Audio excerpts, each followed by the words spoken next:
102 tahun lalu, tepatnya pada 8 Juni 1921, sosok Presiden Soeharto dilahirkan di Kemusu, sebuah dusun yang terdapat di Desa Argomulyo, Kecamatan Sedayu, Kabupaten Bantul, Yogyakarta. Soeharto menjadi Presiden Indonesia dengan masa jabatan terlama, yaitu mencapai 31 tahun.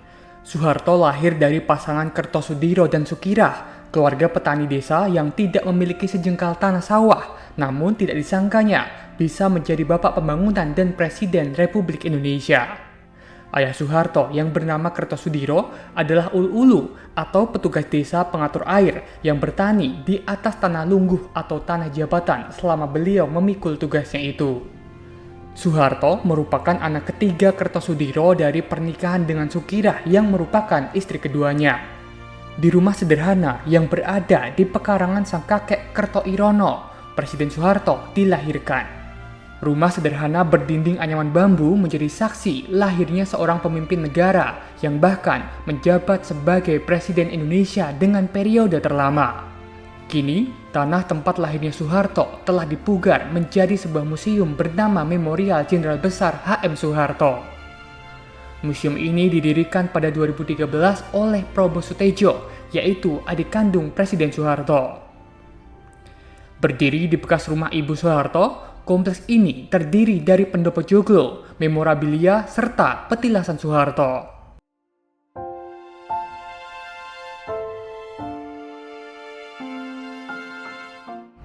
Tribuners, saat ini saya berada di Memorial Jenderal Besar Haji Mas Soeharto yang berada di Dusun Kemusuk, Sedayu, Kabupaten Bantul, Yogyakarta.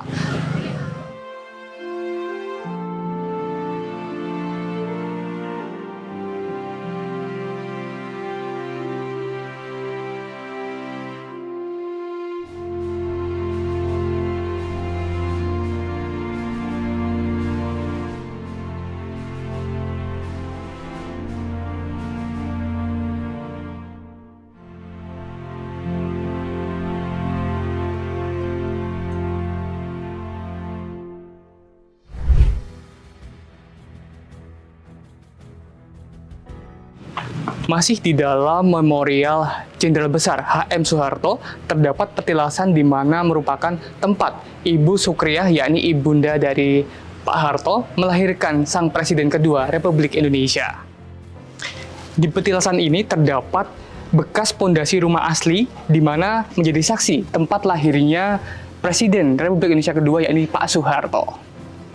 Dahulunya di rumah ini terdapat bangunan berupa tembok yang terbuat dari batu bata setinggi sekira 1 meter dan dinding yang ke atas merupakan dari gedek atau anyaman bambu. Untuk saat ini bangunannya sudah tidak ada, namun akhirnya dari pihak keluarga mendirikan sebuah pendopo sebagai gambaran seperti apa luasnya rumah Pak Harto zaman dahulu.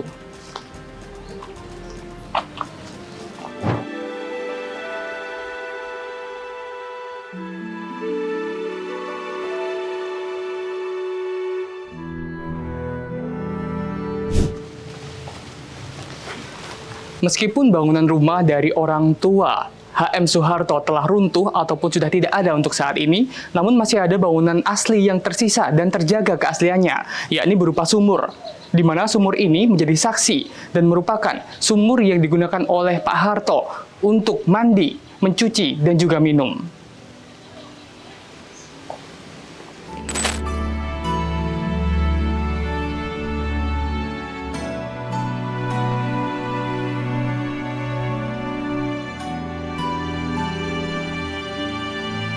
Tribuners, saat ini saya sudah bersama dengan Bapak Gatot Nugroho selaku Kepala Museum Memorial Jenderal Besar H.M. Soeharto. Selamat siang, Pak Gatot. Selamat siang, Mas Alvin. Iya, Pak Gatot, ini mungkin bisa diceritakan sedikit, Pak, tentang sebenarnya apa sih ini si Memorial Jenderal Besar H.M. Soeharto ini, Pak? Museum Memorial Jenderal Besar Haji Mas Soeharto ini adalah museum yang dibangun karena disinilah dulu tempat lahirnya anak desa, anak bangsa, namanya Soeharto, yang kemudian atas ridho dari Allah Subhanahu Wa Taala bisa menjadi Presiden Republik Indonesia yang kedua. Karena tempat lahirnya kemudian dibangunlah Museum Memorial Jenderal Besar Haji Soeharto. Baik, museum ini dibangun tepat di kawasan yang merupakan bekas rumah tinggal Pak Harto ya Pak ya? Ya. Termasuk tempat Pak Harto lahir ya Pak ya? Ya. Baik. Jadi museum ini yang membangun adalah adik beliau, namanya Bapak Haji Probustejo. Itu sebagai bentuk dharma bakti seorang adik kepada kakak tercinta. Karena kakaknya pernah berjuang untuk bangsa dan negara, pernah membangun negeri ini, pernah memimpin dan pernah bersama-sama dengan rakyat membangun negeri ini dari negara miskin menjadi negara yang berkembang. Kemudian yang kedua, Pak Probustejo mengatakan, saya membangun museum ini karena saya orang Jawa. Saya dengan Mas Harto itu orang Jawa. Orang Jawa itu ada kekudangan. Kekudangan itu kalau bayi masih kecil itu sering ditidurkan sama ibunya, kemudian dinyanyi-nyanyikan, dikidung-kidungkan di kitanya. Nah, salah satu kekudangan itu yaitu filosofi Jawa yang dikenal dengan mikul dhuwur mendem jero. Mikul dhuwur mendem jero, Pak. Jadi maksud dari mikul dhuwur mendem jero itu, kalau kita melihat saudara kita, orang tua kita, sahabat kita, atau orang-orang di sekitar kita, baik itu tokoh masyarakat maupun alim ulama, kalau berbuat sesuatu yang baik dan menjadi suri teladan, itu kebaikan harus dipikul dhuwur, harus dijunjung tinggi, harus disiarkan kepada masyarakat dan generasi penerus bangsa. Kemudian yang dimaksud dengan mendem jero itu adalah manusia itu adalah makhluk Tuhan, makhluk yang biasa. Jadi manusia itu pasti ada kelebihan dan kekurangannya. Sama Pak Harto itu manusia biasa, ada kelebihan dan kekurangannya. Nah, pesan dari leluhur kita untuk hal-hal yang tidak baik itu lebih baik dipendam, dikubur dalam-dalam. Jadi dipendam jero itu hal-hal yang tidak baik lebih baik disimpan, tidak usah disebar-sebarkan. Sehingga harapan kita semuanya, generasi penerus bangsa Indonesia itu selalu ketika melangkah, ketika meraih prestasi, itu selalu menggunakan cara-cara yang cara yang kesatria, tidak dengan cara menjelek-jelekkan pihak lain untuk mencapai suatu prestasi. Ini konsep mikul dhuwur mendem jero, sehingga kemudian dibangunlah museum ini. Ini untuk pembangunan dari area memorial atau museum ini, Pak, ini sejak kapan, Pak? Museum ini dibangun mulai tahun 2012. Pada bulan September 2012 dan selesainya tahun 2013. Kemudian museum ini diresmikan pada tanggal 8 Juni 2013. Ini bersamaan dengan tanggal dan bulan kelahiran Pak Harto. Kemudian apa tujuan dibangun museum ini? Yang pertama, supaya masyarakat bisa mengenang kembali. Kalau yang sesepuh, yang orang tua kita, yang putri kita itu selalu ada memorinya, ingat kepada Pak Harto.